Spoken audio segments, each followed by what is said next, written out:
नमस्कार विद्यार्थी मित्रांनो. तर आपल्याला माहिती आहे RRB फार्मासिस्ट,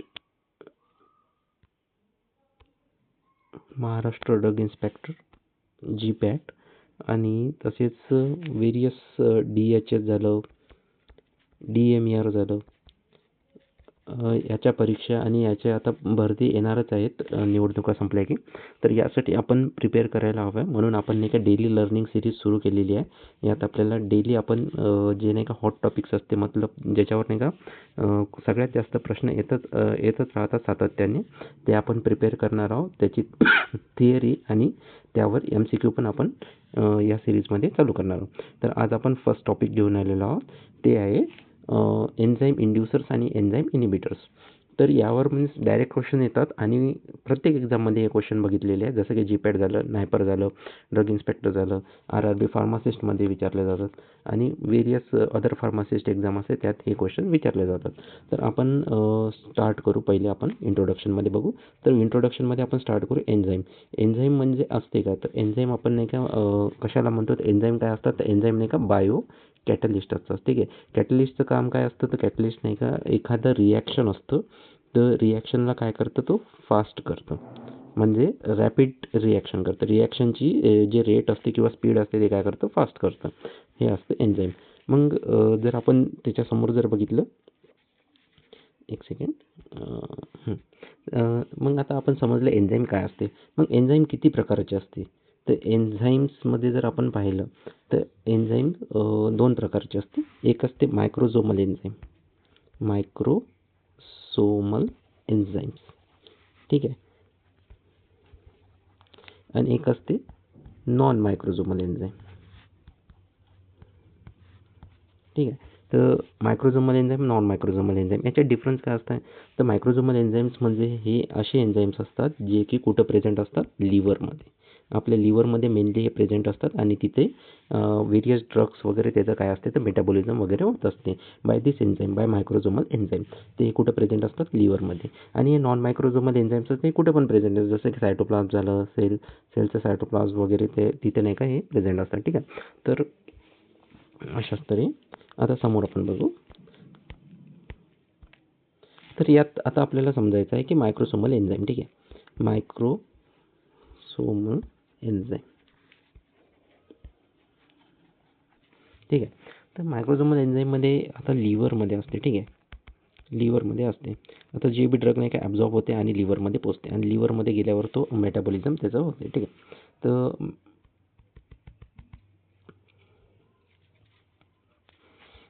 तर लिव्हरमध्ये त्याचं काय होतं, तर मेटाबॉलिझम होते. मग जर हे मायक्रोझोमल एन्झाईम एकदम मीन्स नॉर्मली ॲक्टिवेट असले तर रेट ऑफ रिॲक्शन वगैरे कशी असते, कंटिन्युअस असते. ठीक आहे. जर याला नाही का जर जास्त ॲक्टिवेशन भेटलं, जर या मायक्रोझोमल एन्झाईमला जास्त ॲक्टिवेशन भेटलं तर आपली रिॲक्शन कशी होईल, एकदम फास्ट. तर रिॲक्शन एकदम फास्ट होईल. ठीक आहे. जे नॉर्मल असते त्यापेक्षा फास्ट होईल. आणि जर मायक्रोझोमल एन्झाईम इनिबिट झाले, म्हणजे त्यांचं ॲक्टिवेशन नाही झालं, तर हे काय होईल, तर रेट ऑफ रिॲक्शन आपली कशी होईल, स्लो होईल. तर रेट ऑफ रिॲक्शन स्लो होईल, आहे की नाही. तर अशा प्रकारे. तर मग आता काही ड्रग्स असं असतात जे की या एन्झाईमला काय करतात, ॲक्टिवेट करतात, म्हणजे आपण त्याला काय म्हणू शकतो, इंड्यूस. ठीक आहे. त्याला आपण काय शब्द द्यायचा, इंड्यूस. ठीक आहे. आणि काही एन्झाईम असे असतात की ते याला काय करतात, इनिबिट. आता हे एन्झाईम जर इनिबिट झाले तर त्याचं ड्रगचं मेटाबॉलिझम कसं होईल, मेटाबॉलिझम एम म्हणजे मेटाबॉलिझम समजून घ्या. इथं मेटाबॉलिझम फास्ट होते, इथं मेटाबॉलिझम कमी होईल, सिम्पल. तर एन्झाईम इंड्युसर, ठीक आहे, इंड्युसरची आपण जर गोष्ट केली तर इथं ड्रगचं मेटाबॉलिझम फास्ट होतं. मग ड्रगचं मेटाबॉलिझम जर फास्ट झालं तर ड्रगचं मेटाबॉलिझम जर फास्ट झालं तर त्याचे प्लाझ्मा लेवल्स जे असतात तर ते काय होईल, प्लाझ्मा लेवल.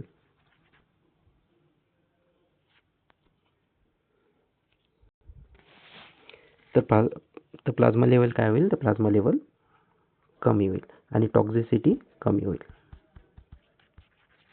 यानी की ड्रग ॲक्शन काय होईल, कमी होईल, ड्रग ॲक्शन कमी होईल. ठीक आहे. आणि जर हेच एन्झाईम जर इनिबिट झाले, थांबा नेक्स्टमध्ये पाहू आपण. एन्झाईम जर इनिबिट्स झाले तर ड्रगचं मेटाबॉलिझम हे कसं होईल? स्लो होईल.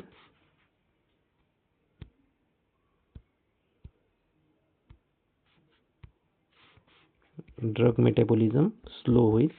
ड्रगचे प्लाझ्मा लेवल्स इन्क्रीज होईल. टॉक्झिसिटी इन्क्रीज होईल आणि ॲक्शन इन्क्रीज होईल. ठीक आहे. तर अशा प्रकारे हे इनिबिटर्स असतात. ठीक आहे. तर अशा प्रकारे आपण समजून घेतलं. आता आपण याचं PDF मध्ये पाहू. तर बघा, तुम्ही याचे स्क्रीनशॉट पण घेऊ शकता किंवा मग कॉपीमध्ये लिहून पण घेऊ शकतात, कारण की हे खूप मोस्ट इम्पॉर्टंट टॉपिक्स आहे. हे यावर क्वेश्चन येतच राहतो. ठीक आहे. तर बघा, तर आपण जसं बघितलं होतं एन्झाईम इंड्युसर बघत आहे. ठीक आहे. तर एन्झाईम इंड्युसरमध्ये बघा, एन्झाईम इंड्युसर काय करते? Decrease the metabolism of other drugs. आणि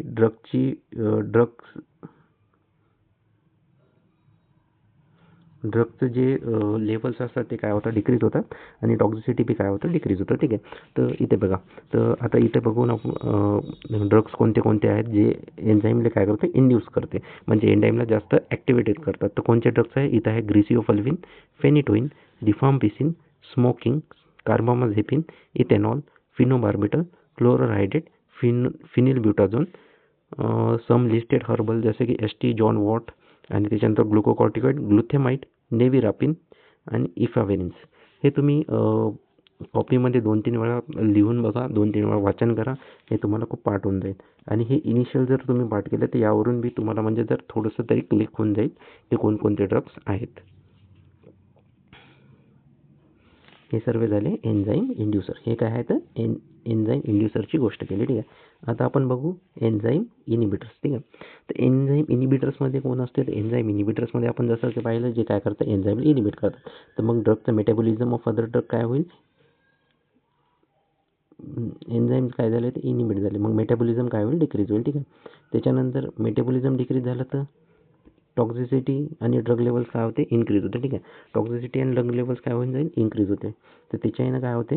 तर म्हणजे प्लाझ्मामध्ये जर ड्रग जास्त राहणार नाही तर त्याचं ड्रगचं ॲक्शन काय होऊन जाते? जास्त होते. म्हणजे प्लाझ्मामध्ये जास्त ड्रग्स असलं तर ड्रगचं ॲक्शन इन्क्रीज होऊन जाते.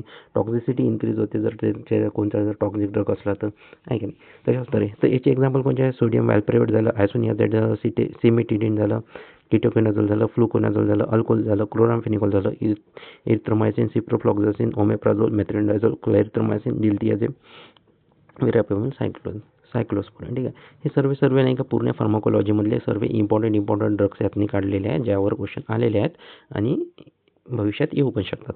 तर त्यामुळे नाही का हे ड्रग्स माहीत असणं व्हेरी इम्पॉर्टंट आहे. ठीक आहे. हे त्यांचे इनिशियल लेटर्स काढलेले आपण फर्स्टवर. तर इथं तुम्ही यावरून हे पण लक्षात ठेवू शकता. अशाच तर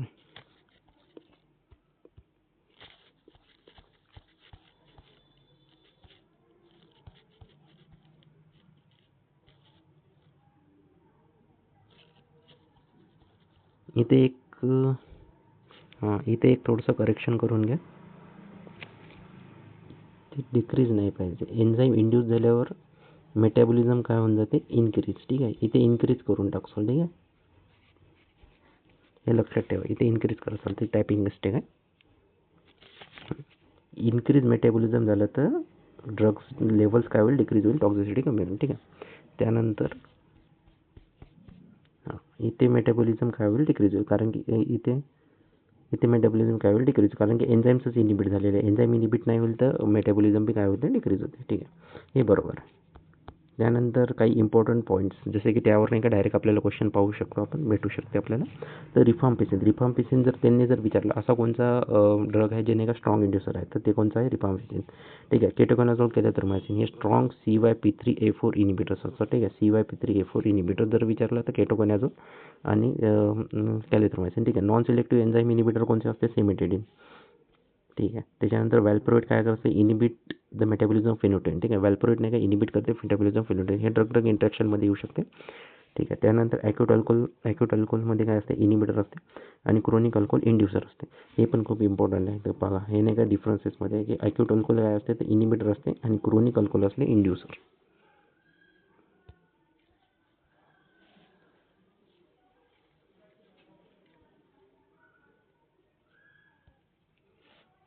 यात बघा वन लाईन मेमरी रूलमध्ये लक्षात ठेवायचं इंड्युसर बर्न्स ड्रग फास्टर लेस इफेक्ट. ठीक आहे. इंड्युसर जे असते ते काय करते ड्रग्सला नाही का खूप फास्टली बर्न करते. बर्न म्हणजे काय असते मेटाबॉलिझम. ठीक आहे. मग मेटाबॉलिझम होईल तर लेस इफेक्ट येईल आणि लेस टॉक्सिसिटी होईल. पण इनिबिटर काय करते ब्लॉक्स ब्रेकडाऊन नाही का ब्लॉक्स करून टाकते. तर इथं काय होईल मोर टॉक्सिसिटी होईल आणि मोर ड्रग रिव्हर्स राहील मोर इफेक्ट येते.